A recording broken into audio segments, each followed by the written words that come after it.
Hopefully, you've seen Steve Mould's video on the golf ball paradox, where a ball thrown downwards into a vertical tube can roll around the inside and shoot back out again without hitting the bottom.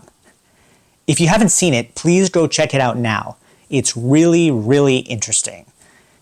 In this video, Steve gave an intuitive explanation of what's going on, but admitted that it was incomplete and asked viewers to take a crack at it. If anyone can turn that mathematics into an intuitive description, then please let me know, because so far that's eluded me. So that's exactly what I did. Let's jump into it. In Steve's explanation, he assumed that the ball's rotation axis doesn't change, and then predicts the path of the ball by just watching it steer itself along the wall as it rolls. The result is that when the ball's axis of rotation is leaning into the wall, it rolls along horizontally, while when it leans parallel to the wall, it rolls diagonally like this. So, if the ball comes in on the left side, it rolls diagonally downwards. As it rounds the turn, it's now moving perfectly horizontally, and as it exits the turn, it begins moving up again. This model predicts a 1-to-1 ratio between the circular and vertical motion, which is not what really happens. Instead, the path looks like this, and the orbit rate is nearly twice as fast as the up-down oscillation rate. So there's something missing with this explanation.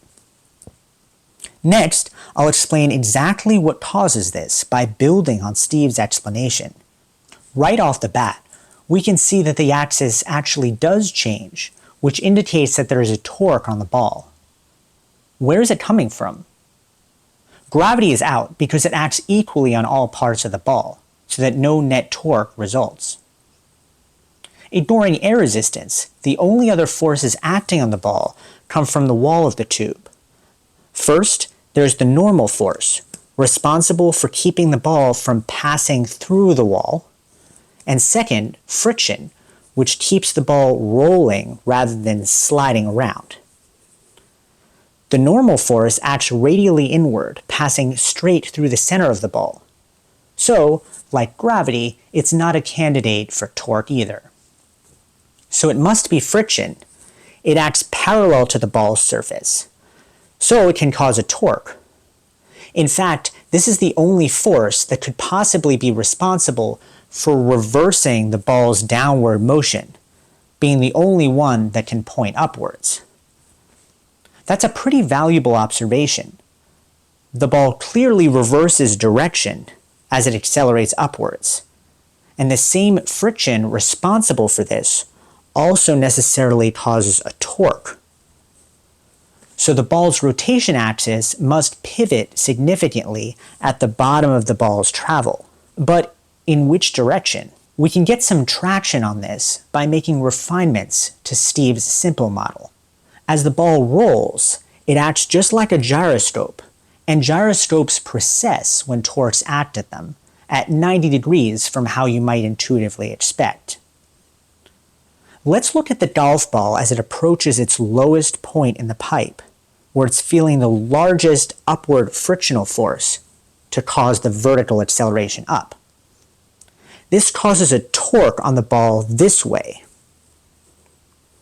However, since the ball is a gyroscope, its axis rotates to the right like this, tending to keep the ball's axis leaning toward the contact point as it moves around the pipe.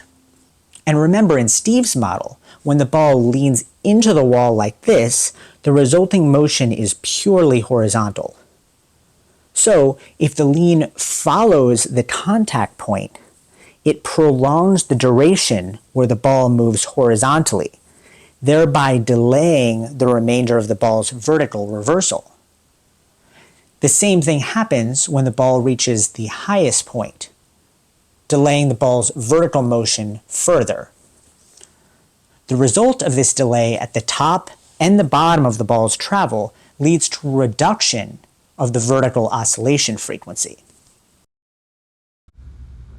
The moment of inertia I tells us how much resistance to changes in rotation an object has.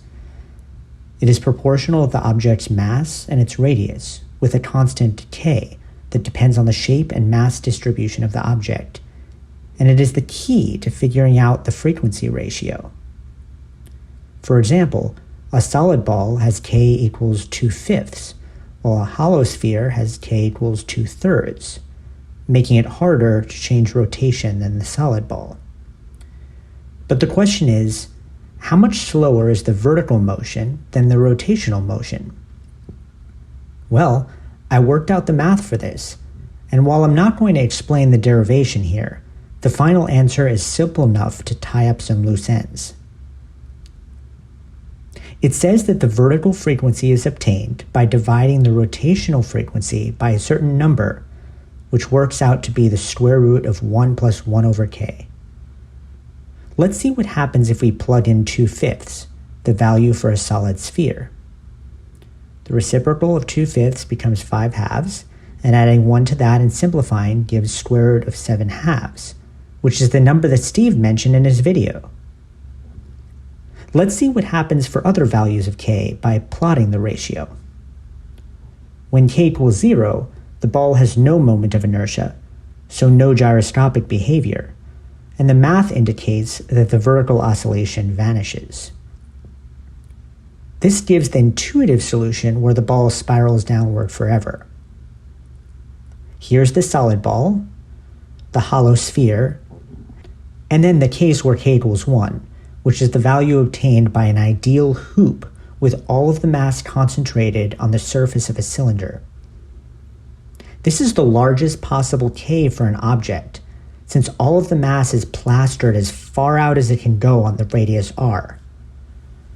Nevertheless, we could still imagine a theoretical ball whose rolling surface is at a radius r, but with its mass distributed beyond this radius, which makes the axis of rotation harder to rotate and brings us closer to Steve's original intuition.